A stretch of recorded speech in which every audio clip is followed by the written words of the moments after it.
এখান থেকে একটা স্যাম্পল এটাকে ওপেন করে নিচ্ছি।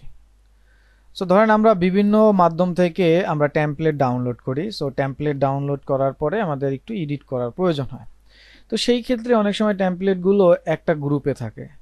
তো এই গ্রুপটাকে আনগ্রুপ করলে আমরা আরেকটা গ্রুপ দেখতে পাই। তো এগুলো ইন্ডিভিজুয়াল গ্রুপ। তো এইভাবে গ্রুপগুলো আনগ্রুপ করতে করতে আমাদের কিন্তু অনেক সময় চলে যায়। কিন্তু এই ডকুমেন্টের মধ্যে বা এই ডিজাইনের মধ্যে যতগুলো গ্রুপ আছে, যত ক্লিপিং মাস্ক আছে, আমরা যদি এক ক্লিকে সব করতে পারি।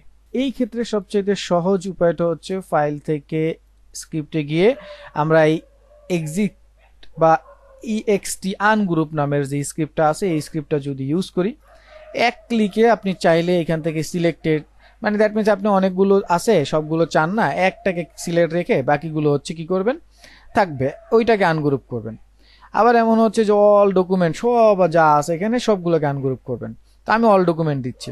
তো এখন আনগ্রুপ করবেন নাকি রিলেজ ক্লিপিং মাস্ক করবেন এটা এখান থেকে চেকমার্ক করে দিবেন। সো আমি আপাতত আনগ্রুপ করব। তো আনগ্রুপে ক্লিক রেখে ওকে করে দিলাম। সো নাও সি দেখেন ইচ অ্যান্ড এভরি এলিমেন্ট সব আনগ্রুপ হয়ে গেছে। তার মানে বুঝেন এখানে যদি 100টা গ্রুপ থাকে সেই 100টা গ্রুপকে কিন্তু আপনার আনগ্রুপ করতে অনেক সময় লাগবে। সো তাহলে এই কাজের মাধ্যমে কিন্তু আমরা খুব সহজে এটা করে ফেলতে পারলাম।